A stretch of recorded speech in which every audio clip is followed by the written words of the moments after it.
जय श्री कृष्ण दोस्तों, आज हम भागवत गीता के 16वें अध्याय के सार को जानेंगे। भगवत गीता के अध्याय 16 का नाम है दैवासुर संपद विभाग योग।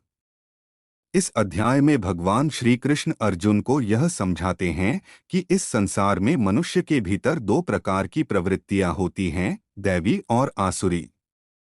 दैवी प्रवृत्ति वह है जो आत्मा को परम लक्ष्य की ओर ले जाती है, और आसुरी प्रवृत्ति वह है जो जीव को जन्म मृत्यु के बंधन में और अधिक बांध देती है। भगवान बताते हैं कि दैवी गुणों में निर्भयता, हृदय की शुद्धता, आत्मसंयम, यज्ञ, दान, तप, सरलता, अहिंसा, सत्य, क्रोध का त्याग, त्याग भाव, शांति, करुणा, लोभ का अभाव, विनम्रता और क्षमा जैसे गुण शामिल हैं। ये गुण तब प्रकट होते हैं जब मनुष्य अपने जीवन को ईश्वर की सेवा और भक्ति के लिए समर्पित करता है। दैवी स्वभाव वाला व्यक्ति यह समझता है कि वह शरीर नहीं बल्कि शाश्वत आत्मा है और उसका वास्तविक धर्म परमेश्वर की प्रेममयी सेवा करना है। ऐसा व्यक्ति शास्त्रों के नियमों का पालन करता है और अपने जीवन को अनुशासन में रखता है। इसके विपरीत आसुरी प्रवृत्ति वाले लोग अहंकार, दंभ, अभिमान, क्रोध, कठोरता और अज्ञान से भरे होते हैं।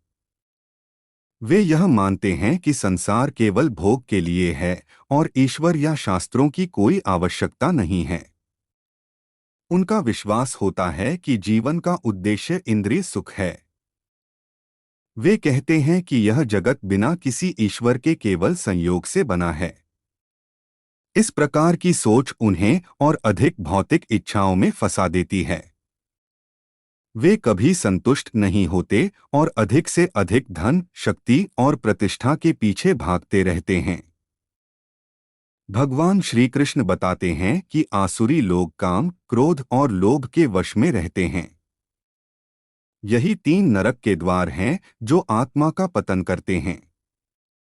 जब मनुष्य इन तीनों से संचालित होता है, तब वह अधर्म के मार्ग पर चला जाता है और बार बार नीच योनियों में जन्म लेता है।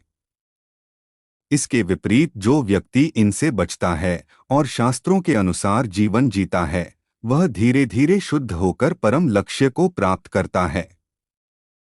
इस अध्याय में यह भी स्पष्ट किया गया है कि शास्त्रों का मार्गदर्शन अत्यंत आवश्यक है। जो व्यक्ति शास्त्रों को त्याग कर अपनी मनमानी करता है, वह न तो सिद्धि प्राप्त करता है, न सुख और न ही परम गंतव्य। इसलिए जीवन में क्या करना चाहिए और क्या नहीं, यह शास्त्रों के आधार पर ही तय करना चाहिए। जब मनुष्य शास्त्रों के आदेशों को स्वीकार करता है और अपने कर्मों को ईश्वर की संतुष्टि के लिए करता है, तभी उसका जीवन सफल होता है।